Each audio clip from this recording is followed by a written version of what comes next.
thank you for everybody that has remained. It's good to see so many of you here. Thank you especially to Kiest and the ministry as well for inviting us and having us here. I can say personally that I've spoken at a few of these already in Korea, and we've been, really paying a lot of attention to what's happening in Korea, which I'll talk about here as well. But this is the best one I've been to, honestly. Just really congratulations for being able to bring as many meaningful discussions together. I think that it's really exciting, and it's really a good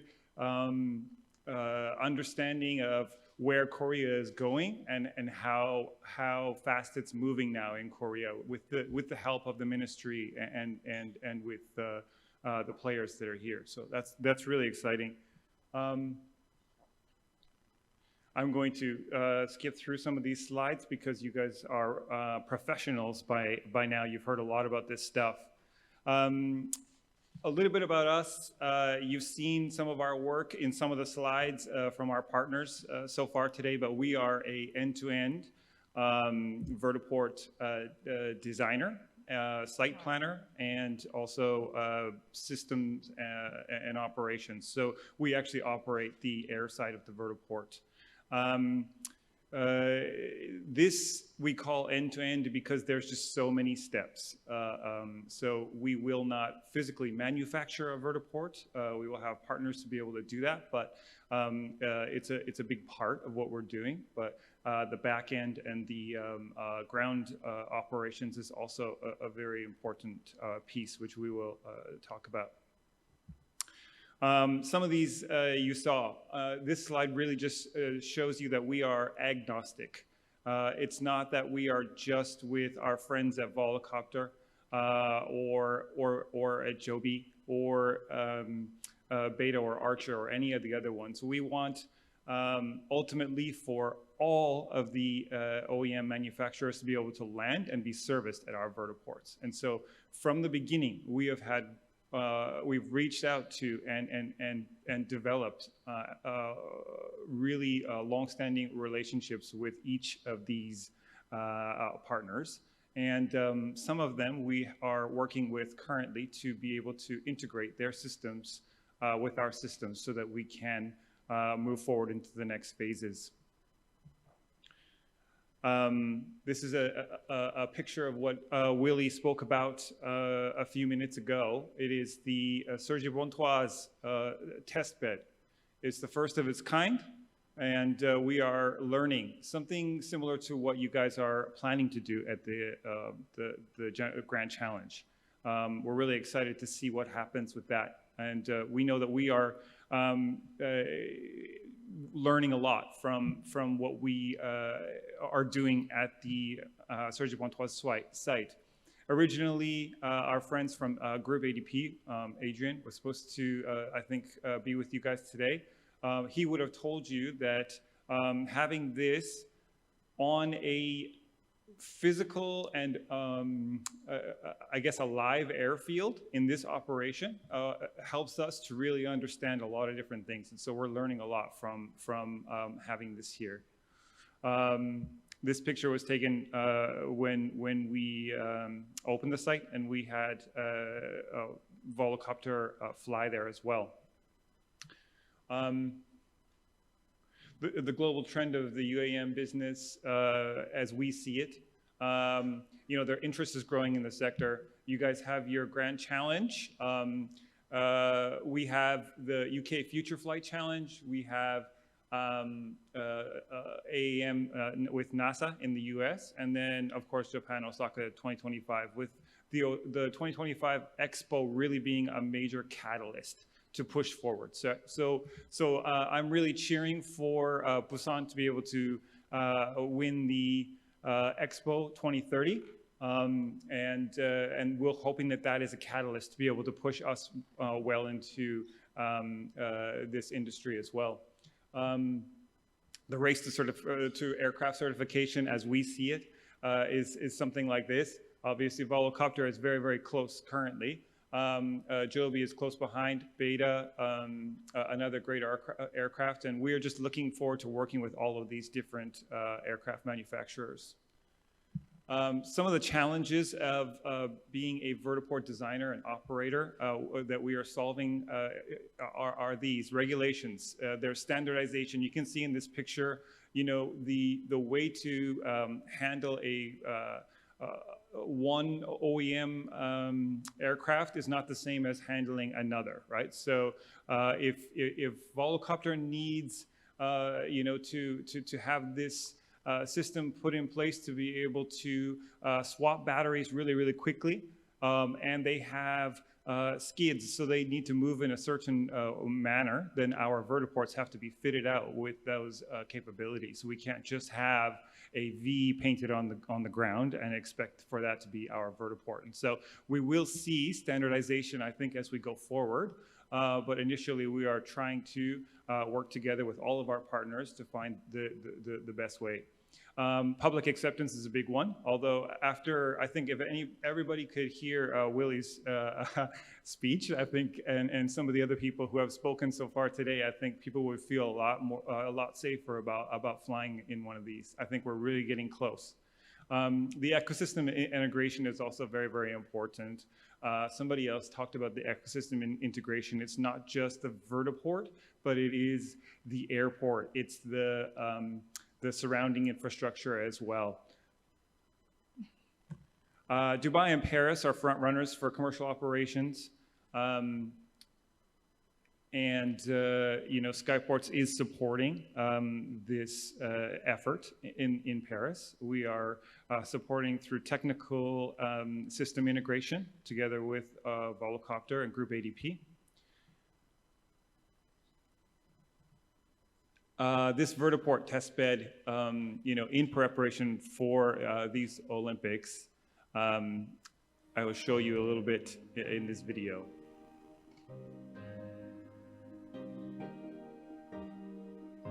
Welcome to the Skyports vertiport at Pontoise-Cormeilles Airfield in Paris. This is Europe's first fully integrated vertiport testbed, which is designed to test the entire value chain of advanced air mobility technologies. This is a culmination of a project we've been doing with ADP since 2019. They invested in Skyports very early on, one of our first investors. And it allows us to get exposure to an airport company which has got a global reach, one of the biggest airport companies in the world. And to be able to build a vertiport airside at an operational airport is great for Skyports and ADP. It allows us to do operational testing in a live environment. We can test our technology, make sure it operates with existing aviation traffic. And we can test our people processes and do lots of things behind the scenes that we want to do ahead of our global expansion. And it's a natural step on the journey to permanent commercial operations. As passengers enter the vertiport terminal, they will go through a check-in process where we verify their identity, and then they proceed to the lobby where passengers can wait before their departure. The entire passenger journey needs to be as quick and smooth as possible so that we minimize the dwell time and the overall passenger journey from their origin to their destination. A couple of minutes before the flight, passengers will be asked to start boarding. The gate will verify their identity and confirm that they are designated to their departing flight, and then they will be escorted by a member of staff to the aircraft before they do their pre-departure briefing and takeoff.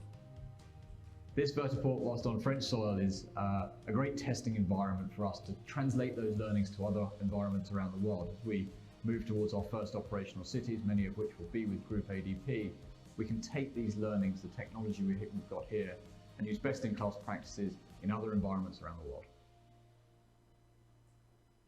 So without infrastructure, there is no AAM industry. Somebody else spoke about it earlier.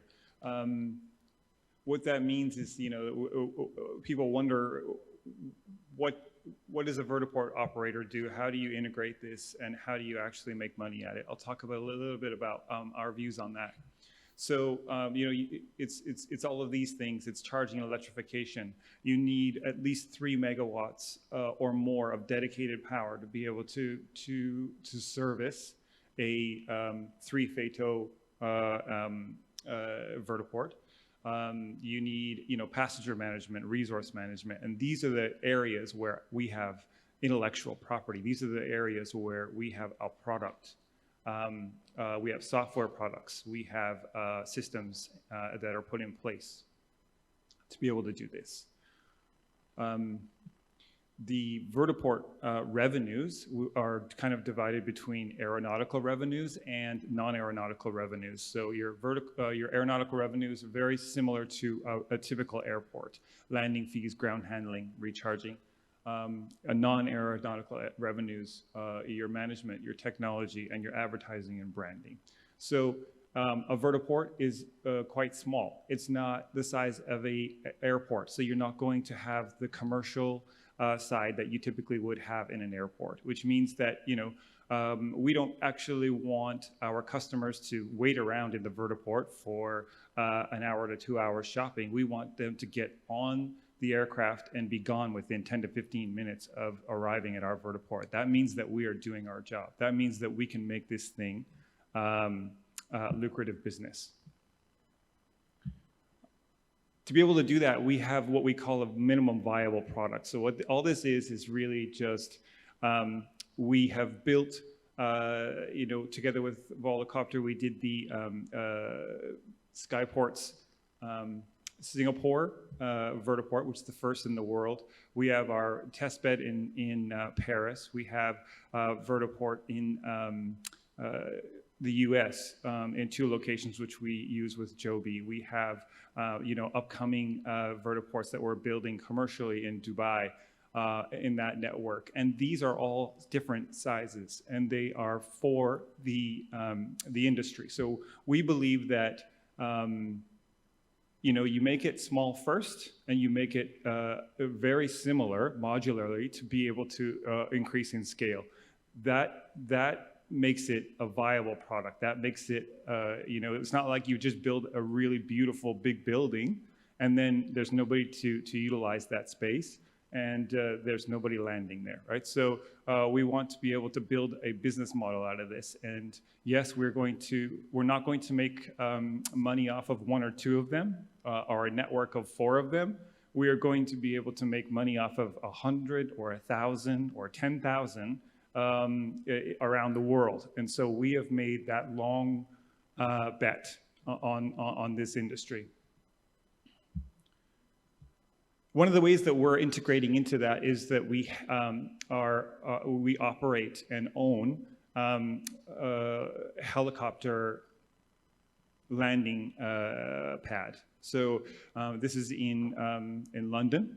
We are looking at sites currently in Dubai and in the Middle East. And what this gives to us is really just real live operations of how to handle the aircraft. When is it arriving? When is it leaving? We work with Castle Air. We work with Blade, who are 2 very big VIP helicopter service providers. Of course, we work with Moviation here in Korea as well. So that gives us a test environment for technology operations and relationships with operator and government stakeholders. Through this, we will then transfer these into our vertiport network as we move forward towards that. And this is another way you can make money. Jungkook from BTS performed at that site. Wow. It was probably the third or second most highest revenue generating activity at that site in the quarter. So this is you know, the public interest and the location, when you're looking at urban locations, is a way that you can also monetize this business. So just to talk briefly in closing about our Dubai infrastructure. I don't know if you guys who follow the industry saw our CEO speak at the Dubai World Congress, but a couple of weeks ago, he spoke. He gave the closing remarks, and we have signed an agreement together with the Road and Transport Authority in Dubai to be able to provide this site and 4 other, a network of 4 sites around Dubai and the surrounding areas Jumeirah Island, and the such. And so we see Dubai as a first mover similar to Paris, and we are going to commercially build here starting from next year. This is really, really exciting for us. And finally, when you talk about vertiports, you can't just talk about passengers. Boxes are not afraid to get on these aircraft. People are currently. So, we see the industry evolving through cargo as well. And Korea is fantastic for this. We work in Yeosu. I have 10 people who are doing drone operations in Yeosu currently. It's another piece of our business. We are looking to build these type of cargo vertiports all around the world. We're doing medical deliveries. We're doing all different things. And having these also allows us to understand operations, understand what it's like to work with pilots, with ground operations, with many different aspects of the industry. And so this is really helpful for us. And with that, I think, our view of the UAM market here, this is my last slide, is just, that there is extremely high interest that we see here. We have, an uncertain outlook towards the commercialization and maybe some apprehension amongst the industry players as to whether or not this will actually become something. But I think today and the success of your event so far today and the interest that we're seeing for these type of events and for people like myself and companies like myself to come out and speak is testament to what is happening here. And so with that, I will end. If there are no questions, thank you so much for waiting till the end for my speech. I appreciate it. Thank you.